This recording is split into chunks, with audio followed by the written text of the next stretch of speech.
মিছিল করছেন নেতাকর্মীরা। এ নিয়ে আরো বিস্তারিত জানাতে বরগুনা জেলা থেকে বিএনপি কার্যালয়ের সামনে থেকে যুক্ত হচ্ছেন সহকর্মী সুজন আকন, আর হিলি গোডাউন মোড় থেকে যুক্ত হচ্ছেন সহকর্মী সোহেল রানা। শুরুতেই সুজন, আপনার কাছ থেকে জানতে চাই যে যিনি মনোনয়ন পেয়েছেন তার সমর্থকদের তো আলাদা একটা উচ্ছ্বাস, এটা তো খুব স্বাভাবিক ব্যাপার, কিন্তু অন্যান্য মনোনয়ন প্রত্যাশীরা বিষয়টাকে কতটুকু স্বাভাবিকভাবে নিয়েছে, এলাকার পরিস্থিতি কেমন দেখছেন, বিএনপি নেতাকর্মীদের মধ্যে এখন উচ্ছ্বাসটা কেমন?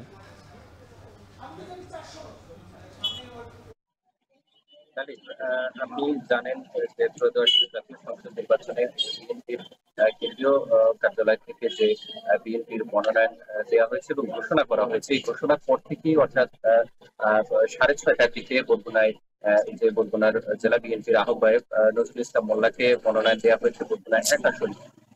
তারপর থেকেই আসলে বরগুনার যে নেতাকর্মীরা রয়েছে, বিএনপি এবং অঙ্গ সংগঠনের যে নেতাকর্মীরা, তারা আনন্দ মিছিল করেছে এবং এটি মূলত বরগুনা জেলা বিএনপির কার্যালয়ের সামনে থেকে শুরু হয়। সেটি শহরের প্রধান প্রধান সড়ক প্রদক্ষিণ শেষে আবারও সেই জেলা বিএনপির কার্যালয়ের সামনে এসে তারা আনন্দ মিছিল করেছিল। মূলত আরেকটি বিষয় আপনাকে জানাতে চাই, বরগুনায় 1 আসনে মূলত 34 বছর পরে এই মনোনয়ন পেল বিএনপি এবং সেটি জানিয়েছেন যে বরগুনার যিনি বিএনপি থেকে মনোনয়ন প্রাপ্ত হয়েছেন, যিনি মোল্লা, তিনি জানিয়েছেন যে দলে তাদের কোনো ধরনের কোনো বন্ধন নেই, যেটি অন্যান্য এলাকায় অন্যান্য যে প্রার্থীরা রয়েছিল, মূলত বরগুনায় আরো বেশ কয়েকজন মনোনয়ন প্রত্যাশীরা ছিলেন, তারাও আমি দেখেছি যে এই আনন্দ মিছিলে তারা যুক্ত হয়েছিলেন এবং তিনি আশা করছেন যে এই বরগুনা 1 আসন থেকে তিনি বিপুল ভোটে তিনি নির্বাচিত হবেন এবং জনগণের যে প্রত্যাশা সেটি পূরণ করবেন। এবং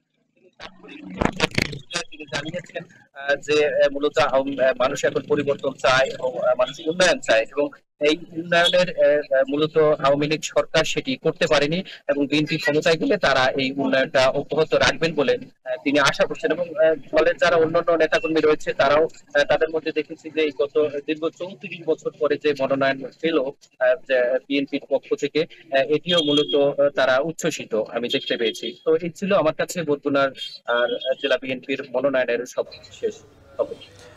এবার হিলিতে যেতে চাই, সেখানে আছেন সহকর্মী সোহেল রানা। সোহেল রানা, একই প্রশ্ন আপনার কাছে, যে যিনি মনোনয়ন পেয়েছেন তার সমর্থকরা নিশ্চয়ই, এবং তারেক রহমান কিন্তু এটাও বলেছেন যে যিনি পাননি তাকে কিন্তু সব দলের সিদ্ধান্ত মেনে নিতে বলা হয়েছে, সেই জায়গায় পরিস্থিতি কেমন দেখছেন, উচ্ছ্বাসটা কেমন?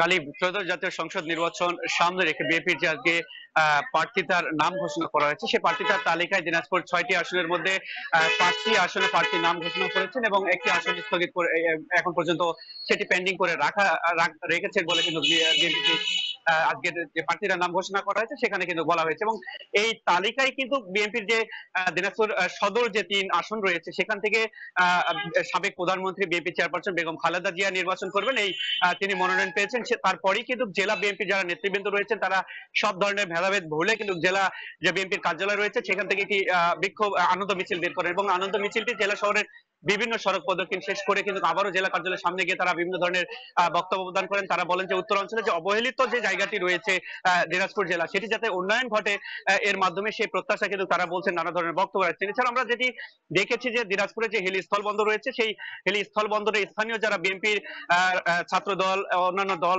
বিএনপির রয়েছে, তারা কিন্তু আনন্দ মিছিল করেছেন। এই 6 আসনে বিএনপির যে স্থায়ী কমিটির সদস্য রয়েছেন ডাক্তার এজেডএম জাহিদ হোসেন, তিনি মনোনয়ন পেয়েছেন। তার নাম ঘোষণার পরপরই কিন্তু নেতৃবৃন্দ আনন্দ উল্লাসে কিন্তু তারা কিন্তু আনন্দ মিছিল করেছেন এবং আমরা দেখেছি যে তারা মিষ্টি বিনিময় করেছেন। তাদের প্রত্যাশাটি হচ্ছে যে অবহেলিত যে উত্তর অঞ্চল রয়েছে, সেই অঞ্চলে বিএনপি ক্ষমতা আসবার পর এইসব এমপি বা নেতৃবৃন্দের হাত ধরেই একটা উন্নয়নের জোয়ার ববে, এমন প্রত্যাশা কিন্তু নিয়ে তারা কিন্তু আনন্দ মিছিল করেছে। এবং এখন পর্যন্ত আমরা দেখেছি যেটি যে বিশেষ করে মনোনয়ন বঞ্চিত যারা রয়েছে তাদের পক্ষ থেকে কোনো ধরনের প্রতিক্রিয়া নেই, বরং তারাও ভেদাভেদ ভুলে তারা কিন্তু আনন্দ মিছিলে কিন্তু অংশগ্রহণ করেছে। তো সব মিলে এই ছিল গালিব আমার কাছে হিলি থেকে বিএনপির মনোনয়ন প্রত্যাশীর সমর্থকদের আনন্দ মিছিলে এর সর্বশেষ পরিস্থিতি। বিএনপির আজকে 337 আসনে প্রার্থী ঘোষণা করার পরে বিভিন্ন জেলা এবং আসনগুলোতে আনন্দ মিছিল করছেন সেখানকার নেতাকর্মীরা, সেই খবরই জানাচ্ছিলেন 2 আসন থেকে আমাদের 2 সহকর্মী।